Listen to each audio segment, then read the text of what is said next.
नमस्कार, जोहार। आप देख रहे हैं जोहार डी न्यूज़ और अभी हम उपस्थित हैं धनवार नगर पंचायत में और हमारे साथ अध्यक्ष पद से चुनाव लड़ रहे नंदलाल साहू जी हैं। बात करेंगे इनसे कि किन किन मुद्दों को लेकर के सर आप चुनाव लड़ रहे हैं। मुद्दा मेरा साफ है कि राज धनवार पंचायत जो निकाय पंचायत है वो पहले दो पंचायत था, एक दक्षिणी और एक उत्तरी।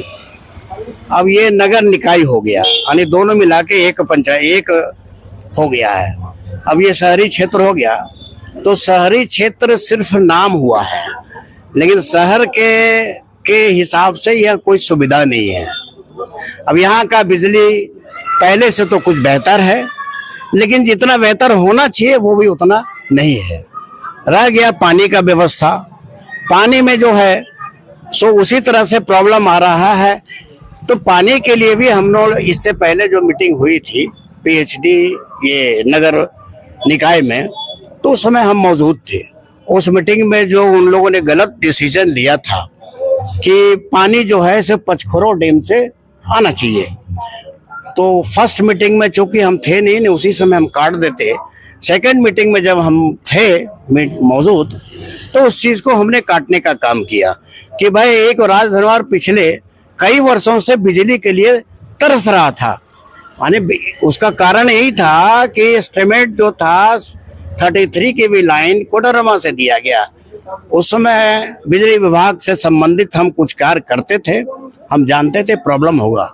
आज पेट्रोलिंग के चलते महीनों दिन यहाँ पर बिजली नहीं आती थी। वही प्रॉब्लम आज जो है सो पानी का होने जा रहा था। इसलिए हमने कहा कि पेट्रोलिंग का सुविधा जहाँ होना चाहिए, तकनीकी दृष्टिकोण से भी पेट्रोलिंग का सुविधा जहाँ होना चाहिए, स्वच्छ पानी कैसे हमारे राजधनवार को मिले और किसी तरह का कोई प्रॉब्लम नहीं हो, इसके लिए हमने व्यवस्था दिया था। सर क्या व्यवस्था दी हुई है? व्यवस्था दिया गया था कि आपको बलाकर नदी से पुल ये पाइप लाएंगे तो स्ट्रेट आ जाएगा राजधनवार में। रास्ते में राहगीर भी बता देंगे कि पानी का पाइप कहाँ लीकेज है, और उस लीकेज को संबंधित पदाधिकारी संबंधित अधिकारी को सूचित करेंगे और वो तुरंत उसको ठीक करेंगे। इसके बाद तुरंत जो है सो पानी हमको मिलना शुरू हो जाएगा। तो वो बिजली का समस्या को देखते हुए हमने पानी का समस्या को दूर करने का प्रयास किया। वो काम शायद अभी स्टार्ट भी हो गया है। तो मेरा कहने का मतलब है ये जो जानकारी के अभाव में, जिनको तकनीकी नॉलेज नहीं है, टेक्निकली जानकारी नहीं है, वो जो है सो जैसे तैसे जो पदाधिकारी। अभी सर धनवार में क्या क्या समस्या है जिसको आप ठीक करेंगे? यही चीज तो मैं बता रहा हूँ कि सबसे ज्यादा समस्या अभी जैसे जहां पर अभी हम खड़े हैं, ये लाल चौक है जी। ये लाल चौक में महीनों महीनों पानी सवाल ही नहीं उठता है कि स्वच्छ नहीं आता भी है तो हल्का पानी गिरता है। यहाँ के लोग इतना त्रस्त है पानी के लिए जो कहना मुश्किल है। तो ये झूठा आश्वासन संबंधित पदाधिकारियों के द्वारा दिया जाता है कि इतने दिनों में हम ठीक कर देंगे, लेकिन वो होता नहीं है। इसलिए यहाँ का सबसे बड़ा प्रॉब्लम अगर निकाय के है तो वो पानी का है। पानी अगर सब जगह से सही, कई ऐसा जगह जो पाइप तक नहीं गया है, इसलिए सबसे पहले प्राथमिकता होगा मेरा यहाँ पानी का। और यहाँ पर जो स्ट्रीट लाइट लगना चाहिए जिधर, वो नहीं लगा है। तो चारों तरफ से अगर शहर बना है, शहर का नाम दिया गया है, शहर के हिसाब से टैक्स भी दिया जा रहा है, लेकिन सुविधा कुछ नहीं है। इसलिए सबसे पहले शहरी जो इलाका है उसके हिसाब से मैं धनवार में प्राथमिकता के आधार पर वो काम मैं करूंगा। महिलाओं के लिए क्या सोचे आप? महिलाओं के लिए तो सबसे पहले देखिए, गिरिडीह का सबसे बड़ा जगह राजधनवार है। यहाँ पर महिलाएं अगर किसी को बाथरूम लग जाए, किसी को शौच लग जाए, तो शायद कहीं इधर उधर भटकना पड़ता है, कहीं 2 किलोमीटर कहीं 1.5 किलोमीटर जाने की बात हो जाती है।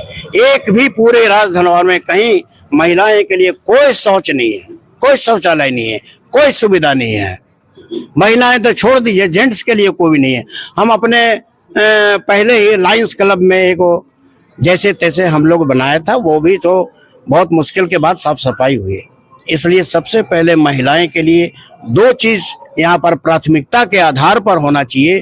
पहला तो शौचालय बाजार में, और दूसरा महिलाएं के लिए एक अच्छा डॉक्टर। अगर यहाँ पर किसी तरह से डिलीवरी का नौबत आता है तो रेफर कर देता है लोगों को। गरीब गुरबा के पास में पैसा नहीं है, जो जब बाहर जाकर करके उसको डिलीवरी करा सके।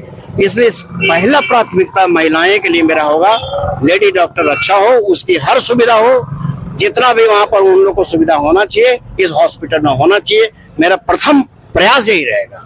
छात्र बच्चों के लिए क्या बच्चों के लिए यहाँ पर पार्क की सुविधा, क्योंकि बच्चों ही नहीं बोलिए, आप बुजुर्गों की बात कीजिए। हम जैसे बुजुर्ग लोग जो मॉर्निंग वॉक कहाँ निकलेंगे, जिधर जाएंगे एक्सीडेंट का डर रहता है, इतना रश रहता है रोड में, इतना मोटरसाइकिल गली गली में चलता है जो एक्सीडेंट होने की संभावना है। धनवार में पार्क की जगह कहीं बची हुई है? बिल्कुल बची हुई है। इसके पहले भी मीटिंग हुई थी पार्क के लिए, फंड भी आया था, हम मीटिंग में मौजूद थे। हम लोगों ने जगह बताया कि फलाने जगह जो है सो पार्क की सुविधा होनी चाहिए और वहाँ पर पार्क बनना चाहिए। मॉर्निंग वॉक भी के लिए भी ठीक रहेगा और बच्चों को खेलने के लिए भी ठीक रहेगा, महिलाओं को भी वहाँ पर वो टहलने की व्यवस्था होगी। आप डोर टू डोर जा रहे हैं, संपर्क कर रहे हैं, जनता का क्या रिस्पांस मिल रहा है? जनता का पुरजोर रिस्पांस मिल रहा है, पुरजोर विश्वास मिल रहा है। हम उम्मीद जितना नहीं किए थे उससे ज्यादा मिल रहा है। तो आप हमारे साथ देख रहे थे श्री नंदलाल साहू जी को, जो अपने जीत की अभी से ताल ठोक रहे कि हमारे बहुत अच्छा रिस्पांस मिल रही है। अब चलिए देखना है कि 23 तारीख को किसके पक्ष में वोट चल जाता है और 27 तारीख को नगर पंचायत के ताज किसके सर पे होती है। तब तक के लिए जोहार, नमस्कार।